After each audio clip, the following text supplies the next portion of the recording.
Estamos presenciando no el final de una era, sino el colapso de una ilusión.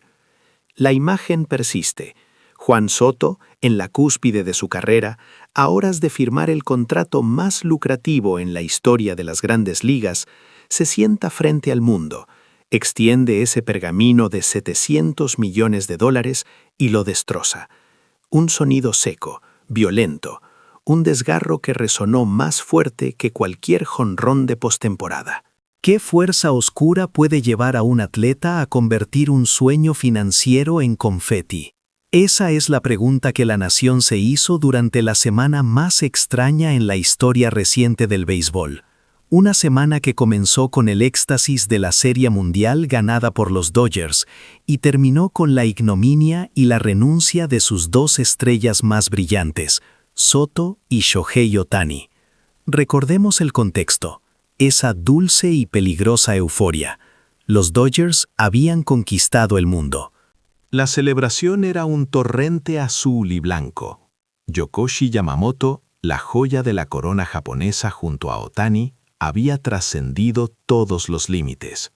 Como dijo el legendario David Ortiz, invitado en Fox Sports aquella noche, con una voz cargada de admiración y quizás algo de resentimiento, Los Ángeles debería levantarle una estatua a Yamamoto. Él y Ohtani no solo ganaron el título, redefinieron el béisbol. Pero la tragedia, como dicen, golpea no en el ocaso, sino en el momento de mayor gloria. Apenas unos días después, la dulce victoria se volvió tóxica. Soto, conocido por su temperamento volátil y su necesidad de atención, concedió una entrevista al New York Times que prendió fuego a la liga. El titular era incendiario: los héroes de utilería de las grandes ligas. Soto no se anduvo con rodeos, su veneno era puro. Seamos sinceros, declaró con una arrogancia que helaba la sangre. Ohtani y Yamamoto no son leyendas, son personajes perfectamente diseñados para vender sueños a las masas. Esto ya no es béisbol, es teatro, son meras herramientas de relaciones públicas. Esa declaración, señores, fue más que una crítica. Fue un ataque personal que puso al descubierto la fisura entre el deporte real y el circo mediático. La presión sobre la MLB y los Mets, aún bajo contrato con Soto antes de la agencia libre, fue inmediata e insostenible. Le exigieron una declaración pública, una disculpa tibia. El mensaje era claro: arrepiéntete, minimiza el daño y podremos salvar tu contrato. Pero Soto se mantuvo firme, duplicando su provocación. Argumentaba que su verdad era necesaria, que el público se traga la narrativa edulcorada, porque es más fácil que aceptar la frialdad de los datos. Y aquí es donde el contraargumento de la liga se desmorona, porque aunque muchos quieren catalogar a Soto como un simple envidioso, la MLB reaccionó con una ferocidad inaudita, confirmando que la ofensa iba mucho más allá de una simple rivalidad. El comisionado Rob Manfred, con la cara pétrea, convocó una rueda de prensa de emergencia. Nunca antes habíamos visto tal despliegue. Manfred anunció una serie de sanciones disciplinarias contra Soto, un castigo que no tenía precedentes en la historia reciente del deporte profesional. Las palabras de Soto contra Ohtani han cruzado un límite. No es crítica deportiva, es un ataque personal, lenguaje divisivo e insultante, que no será tolerado al más alto nivel, sentenció Manfred. La primera medida fue una suspensión inmediata e indefinida. El contrato de $700 millones estaba de facto congelado. Lo más impactante fue la revelación de la prueba. La MLB no solo tenía las grabaciones de las explosivas reuniones privadas donde Soto había atacado repetidamente la integridad de Ohtani, sino que también hizo pública una de ellas.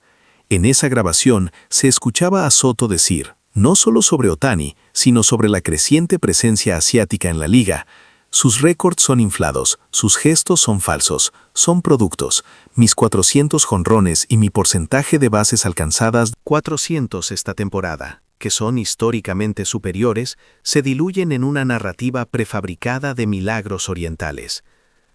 Mientras Soto se enfrentaba a la ruina, el foco se movió a la otra víctima, la supuesta estrella de la narrativa. A Otani también se le exigió un comunicado que mitigara la tensión. Se le pidió que simplemente dijera que las palabras de Soto eran desafortunadas pero perdonables. Pero Otani, el hombre que muchos veían como la encarnación de la perfección publicitaria, el jugador que había mantenido un índice de eficiencia pitching-batting del 98.7%, un dato casi irreal, se negó rotundamente. Su silencio inicial fue ensordecedor, pero cuando finalmente habló, fue para anunciar su decisión. No puedo sobrevivir en un entorno que prefiere las historias adornadas antes que el verdadero valor. Si para mantener mi fama debo silenciar mi dignidad, prefiero el harakiri profesional, declaró Otani con una calma inquietante. Un retiro en la cima, un acto de rebelión silenciosa contra un sistema que, según él, había olvidado la esencia del juego. La renuncia de Otani fue el preámbulo. Luego vino la rueda de prensa de Soto. Se sentó, visiblemente tenso, pero con una chispa de desafío en los ojos. La tensión era palpable. El ambiente era de juicio, no de despedida. Confesó que la experiencia le había destrozado el alma, pero no la voluntad. Mi carrera me enseñó a priorizar la imagen sobre el juego real. Pero si la liga prefiere la propaganda a la verdad cruda, dijo, mientras su voz se rompía momentáneamente, entonces yo tampoco tengo cabida. Y fue en ese instante de máxima vulnerabilidad que extrajo el contrato. No un gesto dramático para la prensa, sino una introspección. Miró fijamente el papel, como si viera su alma atrapada en tinta. Entonces lo rompió. Los trozos flotaron hacia la mesa. Pero aquí es donde la historia toma un giro espeluznante. El secreto que sacudió a Estados Unidos. ¿Por qué la furia de Soto era tan personal?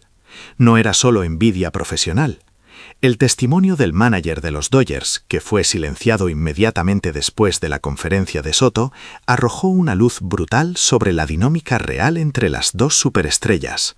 El mánager reveló que en las reuniones privadas que la MLB había grabado, la burla de Soto a Otani era constante, sí, pero el verdadero conflicto era otro. Soto estaba desesperado por el respeto de Otani, quien lo veía como un talento desperdiciado, un ególatra. El mánager testificó. Soto no odiaba a Otani, lo temía. El secreto que guardaban era que Soto le había suplicado a Otani en múltiples ocasiones que reconociera su talento por encima del drama publicitario. Soto le dijo, «Tú eres el último hombre honorable en este deporte. ¿Dónde está mi valor en tus ojos?» Y Otani, fríamente, siempre respondía con silencio o con estadísticas impersonales, como si Soto fuera un error de cálculo. La burla pública de Soto no fue el inicio de la hostilidad, sino la consecuencia desesperada de una humillación silenciosa y privada que había durado años. Cuando Soto rompió el contrato, no solo estaba desechando $700 millones, estaba destrozando la última prueba de que había jugado el juego del establishment para conseguir la fama, un juego que, irónicamente, su némesis Otani había dominado sin esfuerzo aparente. El castigo final de Manfred fue, por lo tanto, la máxima ironía, una compensación especial por retiro forzoso, una suma equivalente a 5 años del salario mínimo, impuesta a Soto no solo por sus palabras, sino por no retractarse de la verdad incómoda que había revelado. La MLB le dio un mensaje claro al mundo del deporte. Puedes criticar las reglas, puedes fracasar, pero nunca debes desafiar la narrativa. Soto había desafiado la narrativa, y Otani, aunque noblemente, se había negado a sostenerla. Ambos pagaron el precio más alto, demostrando que en el béisbol moderno, la integridad no se cotiza, se castiga.